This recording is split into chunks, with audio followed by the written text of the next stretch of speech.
Hi guys! Welcome back sa aking YouTube channel, Annalyn Tapa. Kung hindi pa kayo nakapag-subscribe, i-click nyo lang subscribe button sa baba at pakiclick nyo na rin ang bell notification para ma-notify kayo sa lahat ng mga videos na i-upload ko. Nag-upload ako guys ng mga video tips, video tutorial, nang sa ganun ay may-share ko ang kalaman ko sa kapwa ko YouTubers, lalong-lalo na sa mga new YouTubers na nagsisimula pa lang gumawa ng kanilang channel.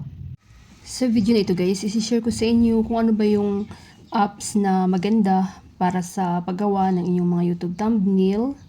At free lang ito guys. And pwede siya sa cellphone, pwede siya sa iPhone and Android. So ang gamit ko always is Android. So ang Canva guys, ito yung pinaka magandang apps na libre lang, free lang para sa paggawaan ng inyong mga YouTube thumbnail. So pag na-install nyo na guys ang Canva, i-open na natin.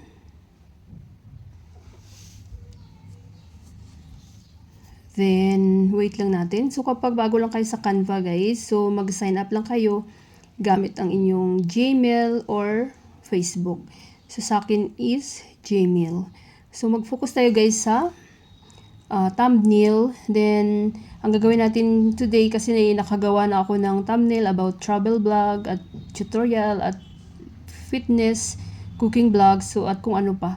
So, lahat ng mga content, guys, pwede kayong gumawa dito sa Canva. So, mag-focus tayo sa about sport content. So, nakikita nyo ito, what will you design today? Then, dito sa search box, what would you like to create? Then, i-click nyo lang dyan. Then, mag-type kayo dito ng so, tapusin yung video na ito guys. I-share ko rin sa inyo kung paano ito ilagay sa inyong mga videos. So, YouTube thumbnail about, so try natin i-search guys, about sports content,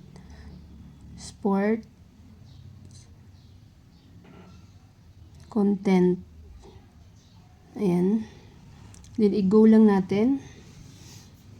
So, wait lang natin guys. So, ayan, napakarami dito guys na mapagpipilian. So, piliin nyo yung walang crown na sign kasi kapag may crown is may bayad. But kapag gusto nyo talagang gamitin, then mayroon naman kayong budget or maka-afford kayo, so why not? So, ayan. Yan siya about sport. About kapag mga content nyo is about sport. So, how I plan my content. So, scroll lang kayo guys. Ayan, basketball coach.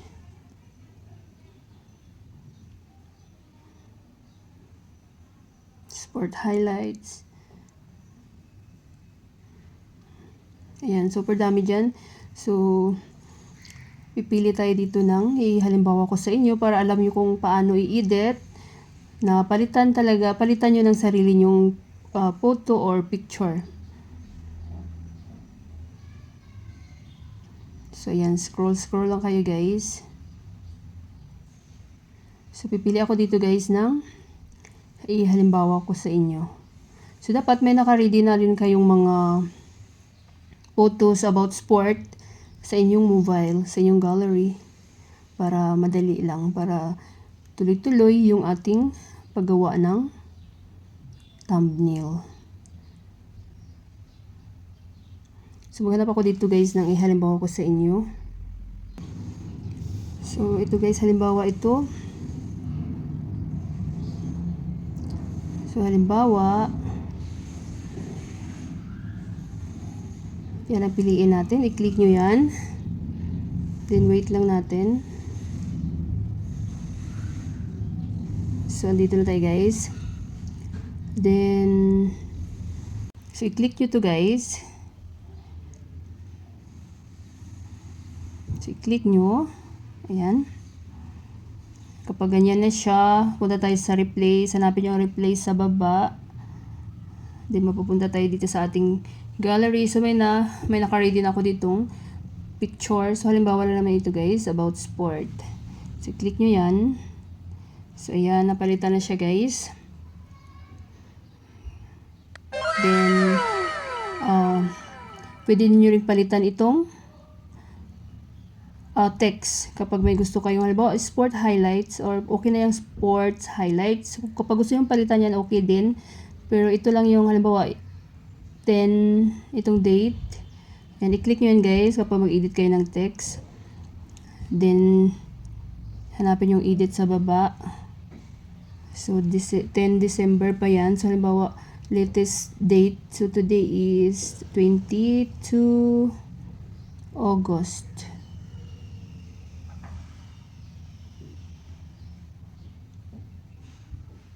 Or pwede din natin siyang gawing para kasya. Ayan. So 08 2026. Ayan. Then check nyo. So diba? So napalitan na natin ang sarili nating photo.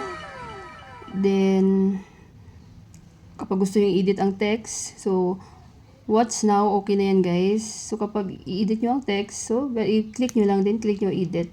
So okay na yung sport highlights. So yung in-edit ko lang is date kasi 2022 pa.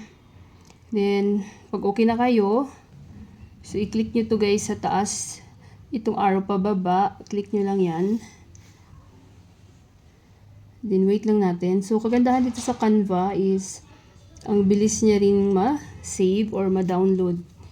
So, wait lang natin at i-make sure natin na yan, na-download talaga. Download complete. So, i-check natin sa ating gallery. So, ayan na siya guys. O, diba? So, halimbawa na naman yan guys. Para may ideas kayo para kung paano gumawa ng magandang thumbnail, professional, attractive, clickable. So, napakaganda na lagyan nyo ng sarili nyong thumbnail ang inyong mga videos para makiklik siya guys kasi kapag hindi kayo maglagay ng thumbnail, so si YouTube na mismo yung maglagay. I mean, habang nag-upload kayo ng videos, so siya na mismo yung mag-screenshot. So ipakita ko sa inyo mamaya kung yung walang thumbnail. Then exit na tayo dito. So, para kumpleto na yung ating tutorial, so punta tayo guys sa YT Studio. So, sa mga baguhan na mga content creator dito sa YouTube, so napakahalaga na i-install nyo itong YT Studio. Si YouTube din na may-ari nito guys, pinapagamit niya sa ating mga content creator para mapadali yung ating work. Dito na rin ako nag-upload ng videos, naglalagay ng thumbnail, nag-edit ng mga title, description, tags, at kung ano pa. So, napakahalaga nito na i-install nyo. Free lang siya. So, pwede siya sa Android, pwede siya sa iPhone. Ang gamit ko always is Android. Then, i-click nyo lang siya guys pag na-install nyo na. Then, dito sa baba, makikita nyo ang dashboard, content. So, dito nyo makikita yung inyong mga na-upload na videos, live, shorts, and long videos. So, sa analytics naman, dito nyo makikita kung ano ba yung nag-perform na video na maraming views. So, ito yung mga top videos ko. Then, dito ako nagbe-base kung ano ba yung video na maraming views at doon ako nagfo-focus kasi ibig sabihin, ito yung gusto ng mga viewers ko. So, sa community guys, dito yung makikita yung mga comment ng inyong viewers. So, pwede kayo dito mag-reply ng comment, mag-delete ng comment ng inyong mga viewers. So, sa earn, dito nyo makikita kung magkano na yung earnings nyo kapag monetize na kayo. So, punta tayo sa content. Then, view all.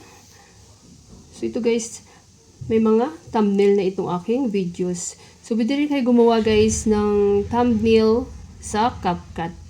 So, may tutorial din ako dyan kung paano gumawa ng YouTube thumbnail gamit ang CapCut. So, ayan, may mga thumbnail na yan. So, papakita ko sa inyo yung walang thumbnail na videos ko. Scroll muna natin guys. So, ayan, meron akong in-upload dito na videos para halimbawa ko sa inyo. So, ito wala siyang thumbnail. So, nakita nyo naman, si YouTube na lang mismo ang nag-screenshot niyan para magkaroon tayo ng thumbnail. So, hindi siya maganda, hindi siya attractive. Sa dami-dami ba naman mga content creator ngayon. So, hindi talaga makiklik kapag ganyan yung thumbnail nyo, di ba? So, paglagyan natin, i-click natin yan. Then, nakita nyo itong pencil sa taas. Click nyo.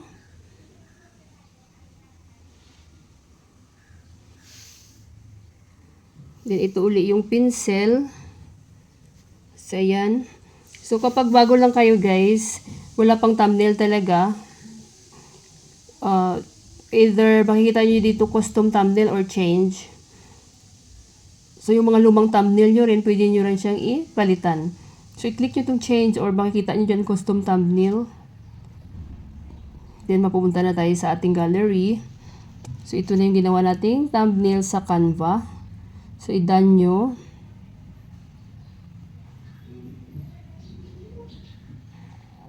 So, ayan na siya guys. O, diba? So, napakadali lang at attractive yung ating thumbnail kapag ginawa natin sa Canva. So, kapag okay na kayo, i-done nyo siya guys. Then, automatic na yan na ma-save sa inyong mga videos. So, sa akin, hindi ko siya i-done dahil hindi naman about to sa aking content. So, take note kapag gumawa kayo ng thumbnail, dapat naaayon din sa inyong videos guys. So, huwag kayong gumawa ng thumbnail na sport. Din yung content nyo is about cooking. So, hindi na babalik yung viewers nyo and bawal din yan. Sabihin ng mga viewers nyo is sinungaling kayo. So, pag mayroon kayo guys mga question, request, suggestion, so huwag kayong mahiya guys na mag-iwan ng comment ini videos ko at mababasa ko yan. Sana guys may natutunan kayo sa video tutorial ko na ito at maraming salamat sa panonood. Kung mayroon kayong mga question, suggestion, and request, just leave a comment down below. At kung hindi pa kayo nakapag-subscribe, i-click nyo lang subscribe button sa baba at pakiclick nyo na rin ang bell notification para ma-notify kayo sa lahat ng mga videos na i-upload ko. Always be happy guys, be positive, avoid nega. See you next time.